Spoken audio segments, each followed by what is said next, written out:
Hand salute. If you would now please follow after me in the Pledge of Allegiance. I pledge allegiance to the flag of the United States of America and to the republic for which it stands, one nation, under God, indivisible, with liberty and justice for all. 2. Thank you all. Now, to give our invocation, I would like to welcome Arland Dedushai, the mayor of Kelly City from Cotton County.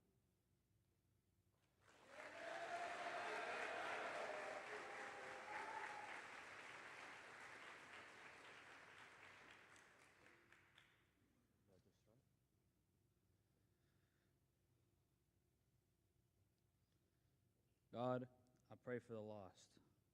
Please shed light in their path so they can find a way to God's love and it will be accessible to everyone. God, please make it known that your love is available to all people and that they are loved no matter how bad or whatever they've done, they have a chance to be forgiven.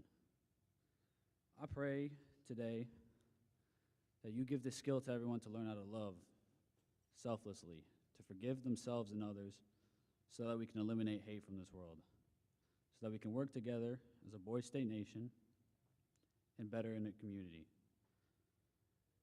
I thank you for giving my fellow Boys State members another day to see the sunshine. It is because of you we live another day, and it is because of your mercy and your love that we still thrive. In Jesus Christ's name, amen.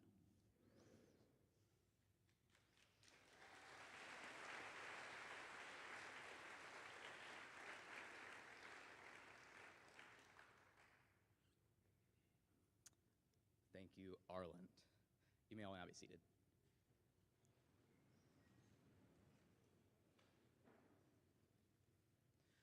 Good morning, everyone. Okay, listen, we had a lot more energy yesterday when the American Legion was here. I think we can do a little better. Come on. Good morning. Good morning. That's a little better. It is my pleasure this morning to introduce to all of you our next wonderful speaker, former Arkansas Senator Will Bond. Senator Bond was born not far from here in Jacksonville, Arkansas, where he graduated from Jacksonville High School. Senator Bond then went on to attend Vanderbilt University, where he received his degree in political science and later received his degree in law from the University of Arkansas School of Law in Fayetteville. Bond would go on to work as an associate at Friday, Eldridge & Clark in Little Rock, and then later would form the Bond and O'Brien law firm. From 2003 to 2008, Senator Bond represented the 44th District of the Arkansas House of Representatives. During his time in our House of Representatives, Senator Bond held a number of positions, including chairman of the City, County, and Local Affairs Committee, chair of the Special Language Subcommittee, and also served as a member of the Joint Budget Committee. Senator Bond was then elected following these 3 terms to serve as the chairman of the Arkansas Democratic Party. In 2006, Senator Bond would join as a partner of the McMath Woods plaintiffs firm, specializing in injury law. In 2005, Bond was awarded by Arkansas Business with the Top 40 Under 40 Award for his work in the legislature on school consolidation, health savings accounts, and many other impactful legislative efforts in the state of Arkansas. Following this, Senator Bond served in the Arkansas State Senate from the 32nd District from 2017 to 2021, where he was assigned to the City, County, and Local Affairs and Judiciary Committees, and is now recognized by the significant role he has played during his time in sponsoring numerous bills in the legislature, including a $250 tax credit for teachers to purchase school supplies for their classrooms. Now, with all of that said, will you all please join me in giving a very warm welcome to Senator Will Bond.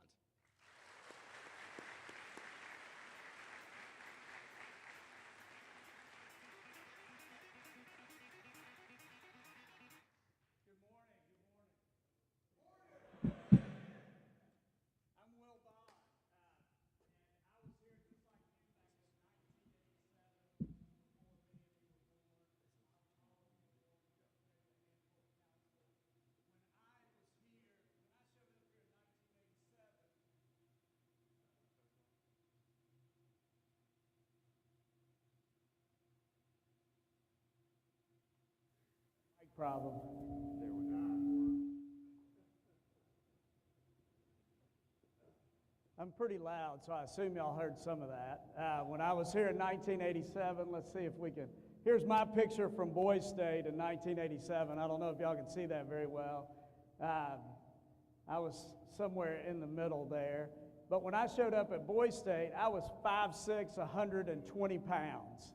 I'm a real monster, you know. And now I'm all of 5'8" and about 150 soaking wet. So my main concern when I showed up at Boys State was basically not to get hazed too much or duct taped to something. After one day at Boys State, I was ready to go home. Did any of y'all have that feeling after one day? After one day, it's okay, it's okay. After day 2 at Boys State, I didn't want to leave. And that's the honest to God truth. I loved it. So, what am I here to talk to you about today? It's a little cheesy. It's something that you might hear on a 3rd grade TikTok, all right? But it's very important. It's something that you all need to know. Has anybody ever heard of Pat Tillman? All right, we're going to talk about him in a minute. What I'm here to talk to you about is that each of you, each and every one of you, can change the world for the better. I'm sure all of y'all have heard that before, your leaders in the schools, but each of you can change the world for the better. And we're going to do this throughout this speech. We're going to have a little I say it and you repeat. So repeat after me. I'll say it and then you go loudly. I can change the world for the better. I can change the world for the better. Can we do it a little bit louder over here particularly? I can change the world for the better. I can change the world for the better. All right. So you've heard of Pat Tillman. He gave up a lucrative NFL career, all right? He was set to have another significant contract to join the Army. Y'all are aware of that? All right? He's a little bit before y'all's time, maybe. But an incredible story. He joined the Army. He wound up being killed by friendly fire. All right? 1976 and died in 2004. So the one thing that I can guarantee each and every one of you is that we all will die, right? That's a guarantee. So on your tombstone, what do you normally get? You get your name, your date of birth, your date of death, typically, or year of death, and one other thing. What is it? What? An epitaph. Some people who have some money can get an epitaph put on their tombstone. That's a good point. Anything else? Anybody else? What? What's in between the 1976 and 2004? That dash, right? It's the dash. And y'all have heard songs about this. You know, Live the Dash. There are poems, a Tim McGraw song. There's all different types of things that we talk about living the dash. So how you change the world for the better is determined by what you put into your dash. That dash, listen to me here, that dash is your whole life. That dash is your whole life. So how do you live the dash? You just go crazy and, you know, do whatever you can every day, don't have a plan. Do you date as many people as you can? Is that living the dash? Is that all? Yeah, that's a plan.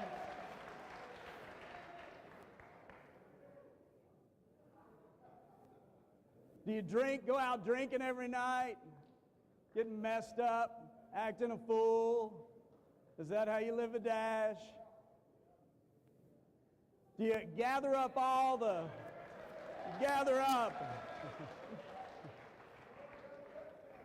you gather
That's all right.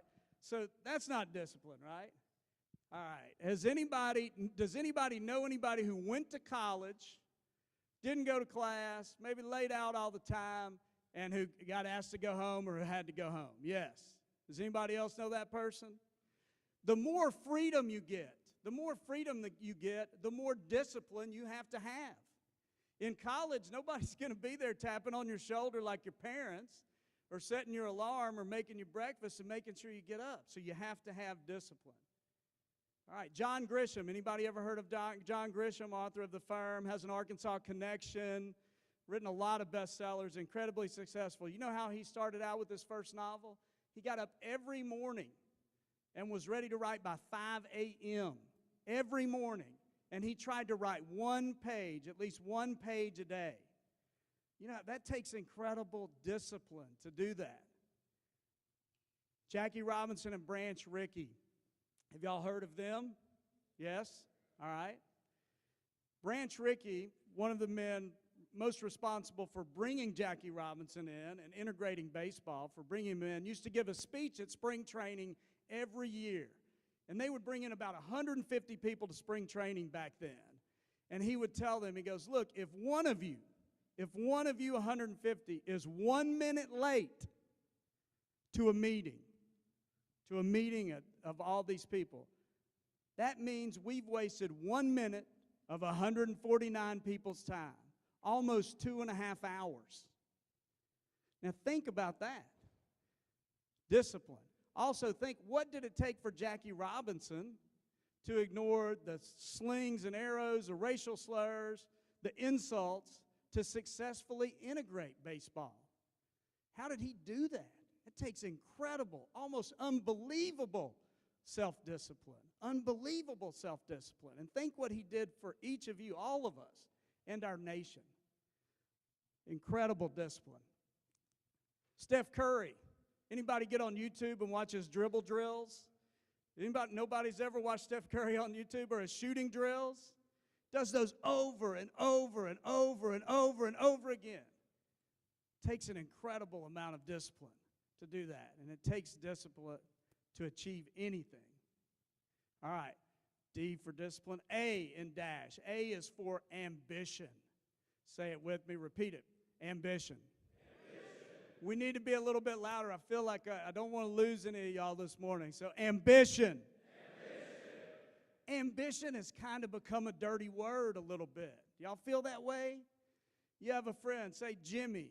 Little Jimmy like me wants to be valedictorian. All right? And he is busting his rump trying to be valedictorian or salutatorian. He wants to be right at the top of his class. And his buddies are like, little Jimmy, man, you're a dork. Y'all ever hear that? Johnny or whoever wants to lead their school in having the most community hours or wants to be the president of the student council. Some of his buddies are going to say, some of the folks in the peanut gallery are going to say, hey, man, Johnny, why are you concerned about that stuff? All I'm concerned about is the ladies.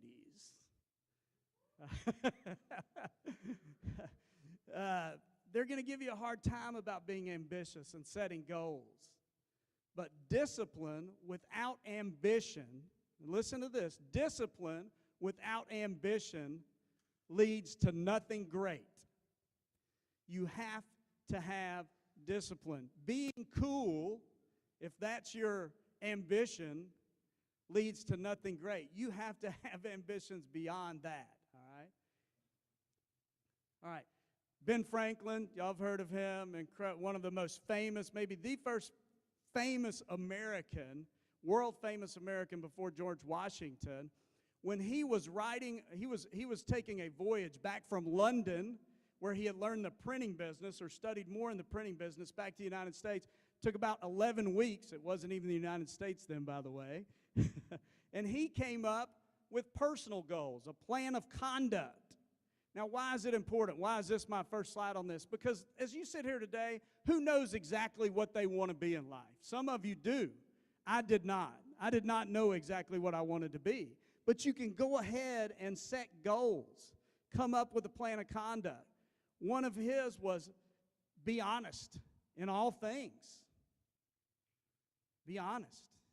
Be sincere. Be industrious, which is what they used to say for hard work.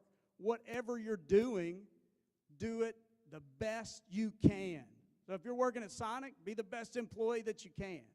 So you can have personal goals. What's be an honor student, be a state champion, all these different things. You can set personal goals even if you don't know where the end finish line is. Sam Walton, right?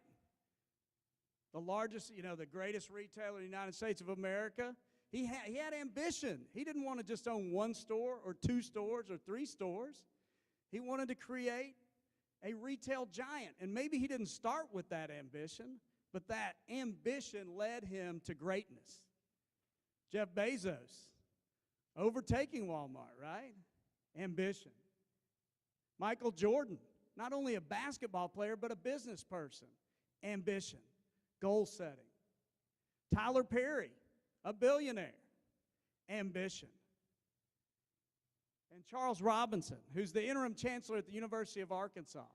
You can have different ambitions. An educational leader, a leader in science, a leader in medicine, a leader in nonprofits. Whatever your passion and interests are, you can have that ambition.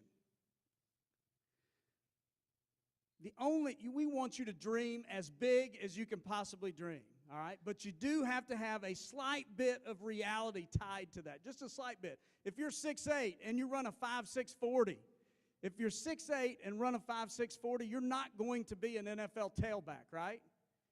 But you could be an NFL coach, you could be an NFL general manager, you could be an NFL team owner. I use this example to drive this point home, all right? I am 5'8" now, about 150 pounds. I wear a size 7.5 shoe. I have relatively small hands. I'm not going to be a star in the adult film industry. Am I? No, that is not something that's going to happen, all right? Now, I could direct adult films. I could produce adult films. But I'm not going to be a star. So tie some slight bit of realism, all right? Slight bit of realism into your dreams, but not much. Dream huge. Now look, I use that as an example to drive the point home. Many years ago, I use that same example a lot when I come and give this speech, and someone ran it from Jacksonville, Arkansas. Is anybody from Jacksonville here? Yeah, I'm from Jacksonville. Ran into my mother in Jacksonville and said, do you know your son's dream was to be an adult film star? And that didn't go over very well. I'm just using that as a joke. We don't want you in that industry. I'm just using that as an example. We want you to dream big for the betterment of society, all right? All right, ambition. Discipline without ambition leads to nothing great. You have to have discipline and ambition. What does the S stand for? Service, obviously. We've got it right behind me. Come on, repeat after me. Service. Service.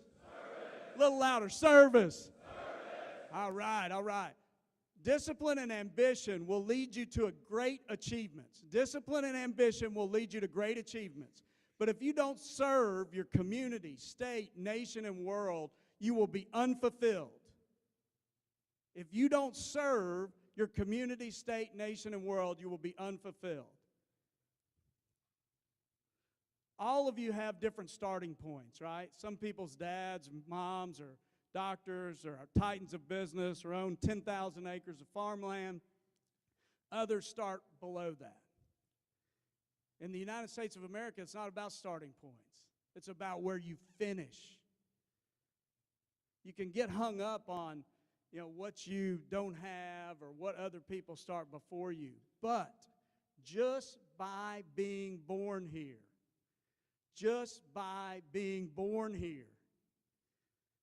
you've hit the lottery. You're members of the Lucky Sperm and Egg Club. Y'all understand that? You can be anything you want to be.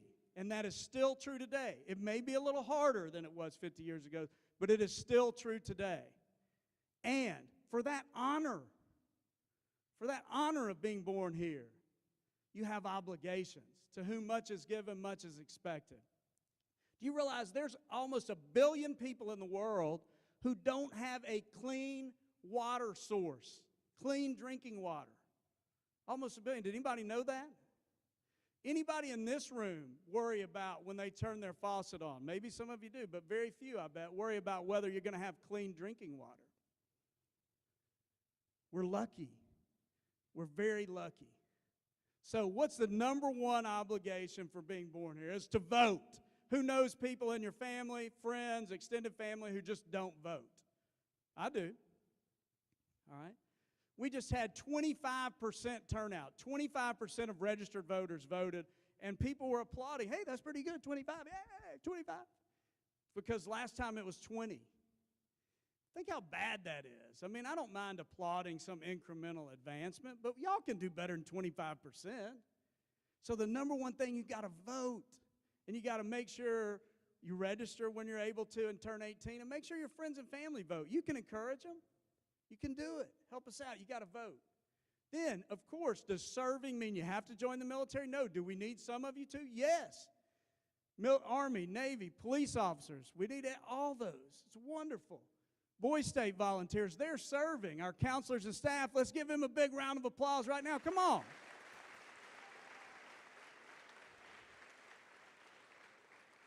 They're giving up part of their summer for y'all.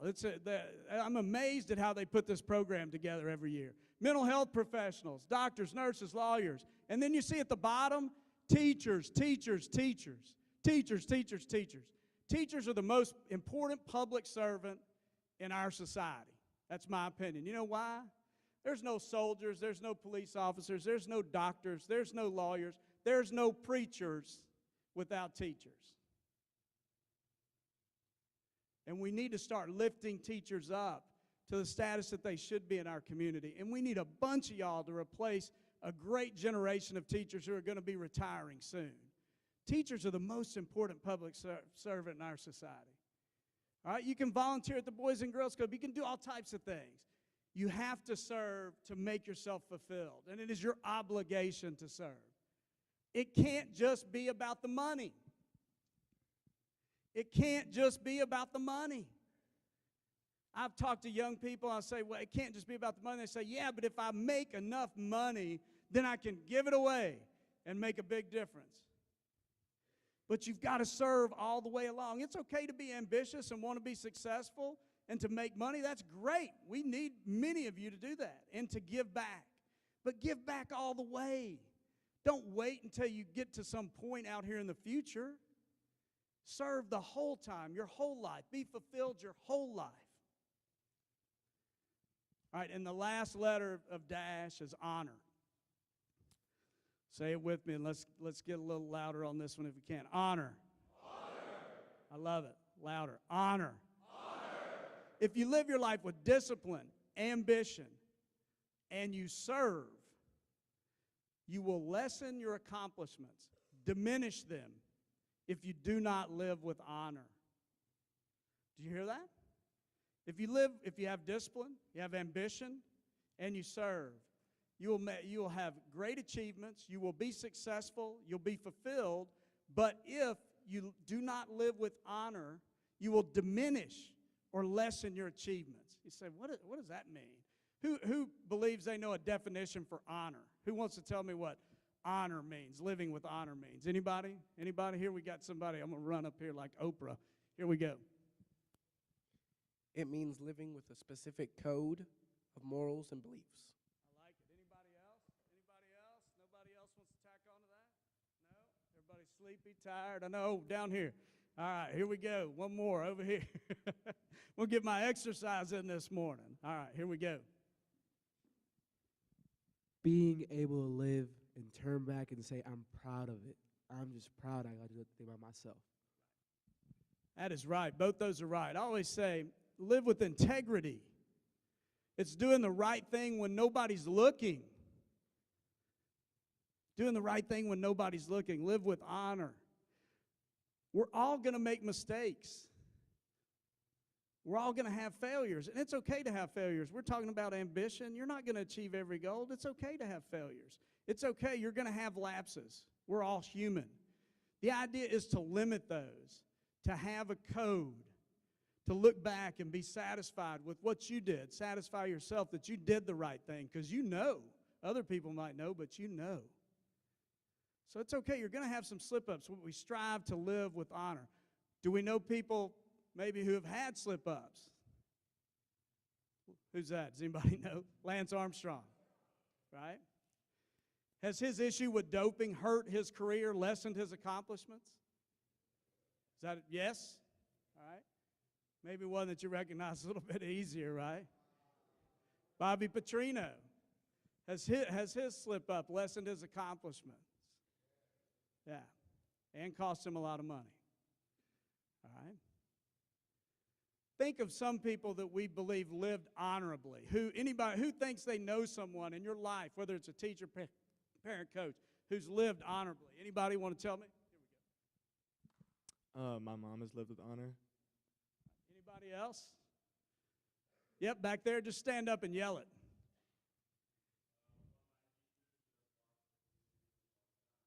Right. Lives honorably. Had a baseball coach, Coach Corstead. My parents set a great example for me. I've been incredibly lucky. My siblings. So wait, you're living the dash with discipline, ambition, service, and honor. I always want to stress to you, what your life is your choice. It's your choice. Williams, Jen, and Brian, one of my favorite quotes. Your destiny is no matter of chance. Somebody going to show up at your house and say, hey, I want you to go to this college right now. This is your future. This is what it's going to be. Destiny is no matter of chance. It is a matter of choice. It is a matter of your choices. It is not a thing to be waited for, waiting somebody to give you something. It is a thing to be achieved. Decide what you want to be and go after it. You know, all these great jobs that people have, whether it's Elon Musk or whatever, you think, well, I couldn't do that. They're just people. They're just people. Everybody's just the same as you and me. They're humans. You can do whatever you want to do if you marry your passion with discipline, ambition, service, and honor. So, I was born in 1970. Were y'all born in 2006? Did I get this right? Or 2004? I'm off. How about that? Wow. All right, got it backwards. What are you going to put in your dash? What are we going to put in our dash? What am I going to put in my dash? That's all you have is that dash.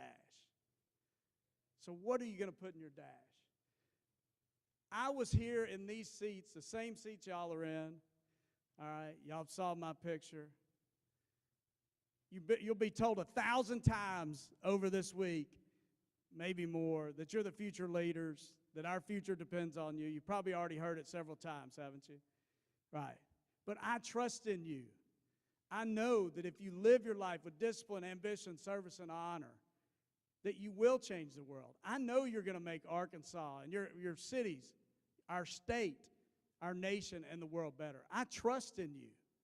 I believe in you. And I know each and every one of you right now is going to decide that you're going to put incredible things in your dash. So let's do a little chant response real quick as we wrap up, all right? Live the dash. Kind of weak. I'm not feeling the energy. Let's get a little going over here. Let's try over here. Live the dash. Live the dash. Live the dash. Change the world. Change the world. A little louder and long. Change the world. Change the world. Woo! Live the dash. Thank y'all very much. I appreciate it. Oh, yeah. All right. Usually we end, we usually end passing around these bands that say live the dash on them, so we want to get those out. You can wear those or give them away. I forgot my wife was so nice to pick those up if she's here. Thank you, Gabriel. So we got a wristband for everybody in the audience, and thank you all for having me. It is truly an honor to be here in front of you. It really is. I'm humbled by it, and I love coming back every year, and I love being around the energy in this place. So thank you very much. Hey, Will. How are you? Good. We have a little extra time. Would you want to do a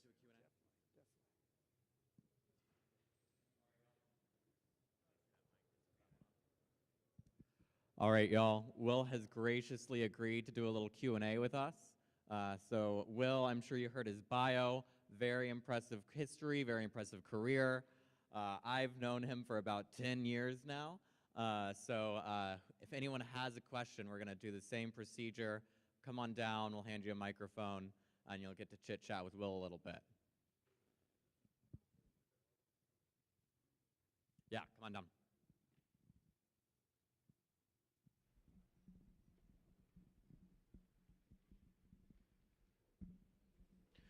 Well, I just have a question for you. Because one of my ambitions is to be a lawyer, so do you have any advice on how to start that career? Well, obviously, college degree. So you have to decide where you want to go to college. And then I think there's a lot of different backgrounds that you can have to get into law school. Kind of depends. It can be helpful if you know what area of the law you want to go into. So if you're want to be like a patent attorney, something that's more science, mechanically based, a math or science undergrad degree help. But if you want to be more of a litigator, a trial lawyer, or criminal defense lawyer, or a prosecutor or something, then I always like anything that has to do with reading and language. So English is great. I was a political science major. So a liberal arts education generally is very helpful. So that's what I would recommend. Anything where you have to read and write a lot in undergraduate school. I joke that a lot of tests now are given Scantrons. Y'all may take them in high school where you fill them out. Law school isn't set up that way. It's still reading and writing. And so anything in undergrad that gives you a lot of experience in digesting material, comprehending it, and regurgitating it in written form is very helpful. So, yes. Much, sir. Thank you. So during Boys State, we've kind of all realized that networking is pretty important, especially as any elected official. It's important to get your name out there.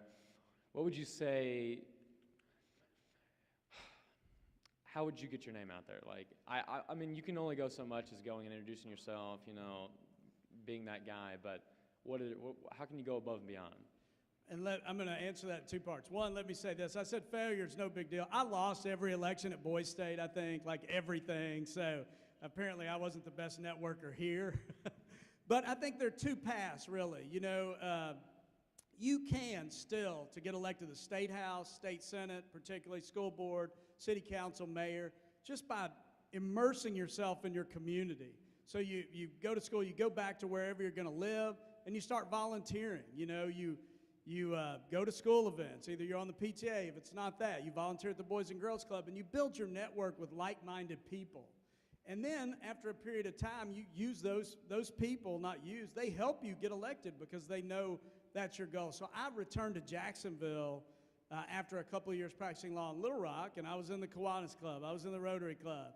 I was on the Boys and Girls Club board. I coached kids sports, you know, and I had kids, of course. And so you just get to know people, and they trust you, and you trust them, and then something comes open, and you run for it. Or you can be more tactical. And nowadays, you know, all the different events, the higher office you run for, like, say, Congress, United States Senate, it seems that social media and engagement and personal bio is very important. So what you've done leading up to the time you run. And so all that engagement is a little different, sort of more of a media platform, but it still really is based on what you've done as a person. So what I would tell you is the best way to build a network and run for political office is to be the best person you can be based on your passions, build a bio, put a bunch of stuff in your dash, and then people begin to trust you. They see who you are, and they'll want you to lead them, you know. That's my take on it. Thank you. I was going to ask you how you got where you are, but I think it would be better to ask, what are a few key things that you've done that you think helped out the most in getting where you are? Well, and that's a good question. I think some of it is what I just said, just getting involved, immersing yourself in the community. And there's less and less of that now, right? We all sort of stay on our phones, we don't get out. So that's number one. For being a state representative and a state senator, being a lawyer is very helpful to me because you're passing laws. And I think there may be some people here who I served with. Senator Thompson, I think, maybe has a child here, I don't know, but others also. A lot of people that have worked in government have kids here. But you have to sort of understand that the legislature is passing laws. It's helpful to have a law degree. You don't have to. We need accountants. We need people in medicine to be in the legislature. But that was very helpful to me. So immersing myself in the community, having a law degree was very helpful. And then I think if you are seriously thinking about running for office, it's a great thing to go work on a campaign that you believe in. You know what's great about working on a campaign is they end. It's a part-time temporary job, right? You know, in November, or if it's a primary race, it's over. So I think you get a great understanding of politics by working for candidates and deciding, do I want to do what they're doing? Or if I did what they're doing, how would I do it differently? So I worked for Bill Gwatney, was the first campaign that I ever officially worked on. I think I got paid like $3.25 an hour or nothing part of the time. It was very low, minimum wage type stuff, and I loved it, and so that kind of fed my desire. Also, if I don't mention, I did have an advantage, a different starting point. My mom was elected state representative before me, and so one of my good friends would always ask me, how are you doing with that state rep seat your mama gave you? So that was helpful to me, and I need to mention her, because I've had great parents and great opportunities. Thank you. Thank you. Hello, Mr. Bond. I'm Caleb Ryan from Qualls County. All right, all right. Yeah.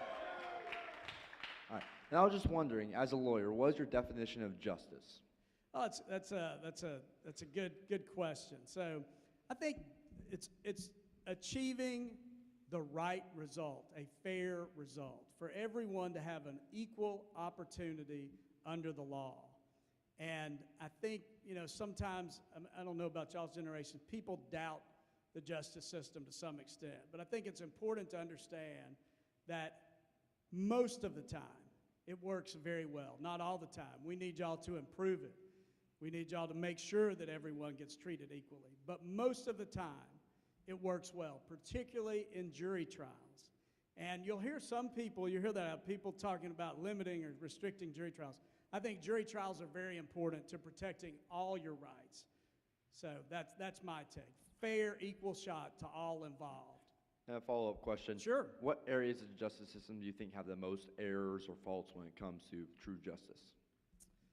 Well, nothing is perfect. Obviously, we've seen in the past, we've had, there's racial injustice that has occurred over time that we still need to fix. We have a lot of work to do. We all recognize that. And I think it was on our generation to do better.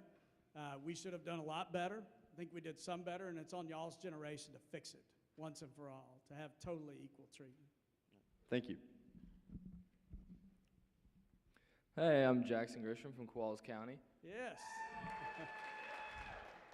My question for you is, in your opinion, what is the key characteristic of a leader and why? Wow, that's a tough one. I think one thing that we forget is leaders have to be willing to do it all the little things. Whether you're leading your business, you've got to be willing to clean the bathroom. You got to be willing to take out the trash. Everybody in your group has to know that you're willing to do it all, that every job is important, that you value everything that gets done. And I think we've gotten away from that some in social media, And I also think to be a really gifted leader, you have to care about people. And that's something, the whole, our society, I think we've sort of drifted slightly away from love thy neighbor as thyself, no matter how they look, no matter their political beliefs. And I think we've gotten into, particularly on social media, we want to call people out all the time, right? Instead of maybe, when you hear somebody say something you disagree with, instead of, throwing a cuss word at them or dismissing them, maybe it's better to say, hey, I disagree with that. Why do you believe that way? Somebody on Twitter said, call people in, don't call them out. Ask them. And so being willing to do it all and people knowing that you will do it all and you value everything that's going on in an organization, whether it's politics, and then people understanding that you care for them, you genuinely care for them and love them, and you want what is best for them. I think those are the two huge, important characteristics of leadership. Thank you. And one of my friends as well was wondering, how long did it take you to get to the position in your career that you are now?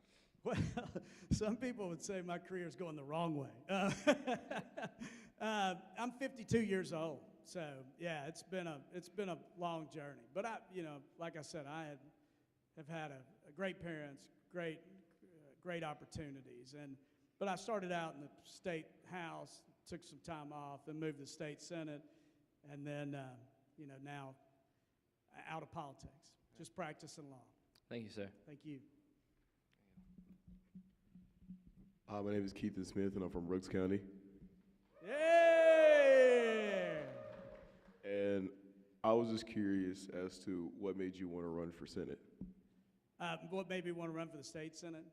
Well, and I don't want to get overly political. I just felt like it was time to get in state government. State government has to work. It can't just be about politics and name calling. We have to get things done. And I wanted to get back to the policy aspect, get back in and try and affect policy. Didn't do as much as I would like, but there's a lot of things that Arkansas needs improvement in, right? We have been leading the nation in teenage pregnancy for years and years. Doesn't mean we haven't gotten better, but everybody else is getting better also. So we've got improvements there. We're 48, 49th, 47th usually in level of education of our people. And we have to improve that. We need all y'all to go get 2-year degrees, 4-year degrees, technical degrees. We need everyone in Arkansas to advance their level of education. So it was really the policy aspect of it. I believe deeply in Arkansas, and I hope y'all do too, that we have boundless potential, but we need leaders who worry more about the boundless potential of Arkansas and less about getting and staying elected. That's what we're missing, I think. Thank you. Hello, my name is Caleb Spall from Caldwell County. I was wondering, what did Arkansas Boys State, how did it affect the vocation you're in right now? Well, I think it played a part in me being very interested in government. That's number one, and it made me understand how government works in Arkansas. I hadn't really thought about county government or city government that much or state government, and so it formed the basis for me to understand the structure, which are y'all are learning some of that right now, right? You understand the structure of government and how you can serve and what those different levels of government are in charge with. I think that's very important. And learning the theme of this year, that democracy actually does depend on us. And I think although that wasn't the theme back then, that's really been the theme of Boys State forever, is that democracy does depend on you. And so that was most important to me. Then also, all these people that you meet, I know y'all are tired or whatever, but you look around, you're going to run into these guys for the rest of your life. Leaders in business, medicine, education, nonprofits, everything. I mean, I still run into people here that I went to Boys State with all the way back in '87. So the networking, as somebody mentioned, was incredibly important to me from a personal level. And then understanding government, understanding how to participate and influence, built a foundation I think got me interested in government and kept me interested in government. Thank you. Hello, I'm Tavis Guerra from Cotton County. And I have a question. What was your favorite experience here 35 years ago now? What was my favorite experience here? Yes, sir. Well, it was humbling. Like I said, in a good way. I lost every race. But I learned about government, and I remember, besides all the learning, there were some very late-night poker games that went on in our dorm rooms. I don't know if y'all even play cards anymore. And so I really got to know some people from all over the state, people from McCrory, people from Arkadelphia that I ran into, all over that I just normally didn't get to run into. So besides the learning, just the personal relationships and battling through that lack of sleep and just having a great time. And calisthenics, I don't know if they still do calisthenics. No, Y'all sir. still do? No, No sir. more calisthenics? Calisthenics was sort of, after maybe not getting to bed as early as you should, getting up and doing calisthenics. And I think Sporty Carpenter was still the guy when I was here. That was sort of a team-building exercise, I guess you'd say. So on top of the learning, the personal relationships, and just taking the time to get to know people and running into those folks, like I said, for a lifetime, very important to me. Okay, thank you for your time. Thank you all so much. It is my honor to be in front of you. Thank you.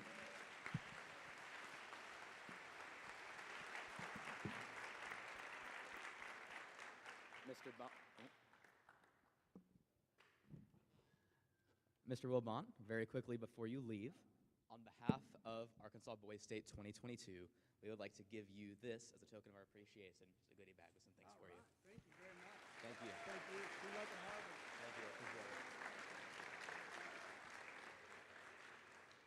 Let's get one more really big round of applause, Mr. Wilbon.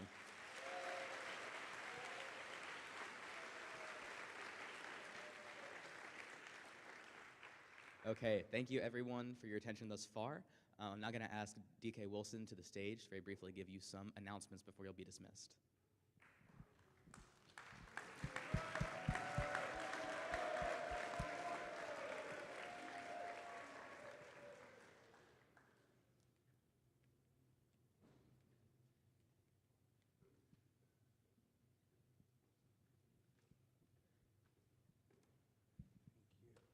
Gentlemen, how y'all doing?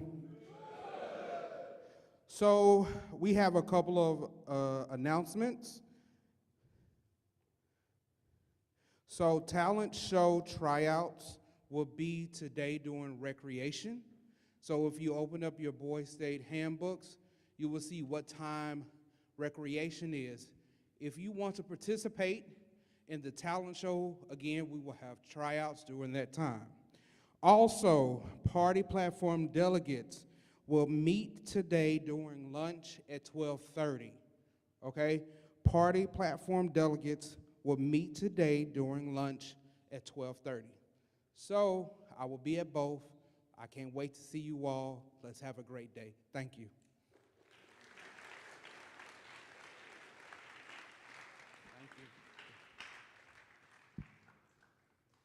Okay, thank you everyone for your attentiveness thus far.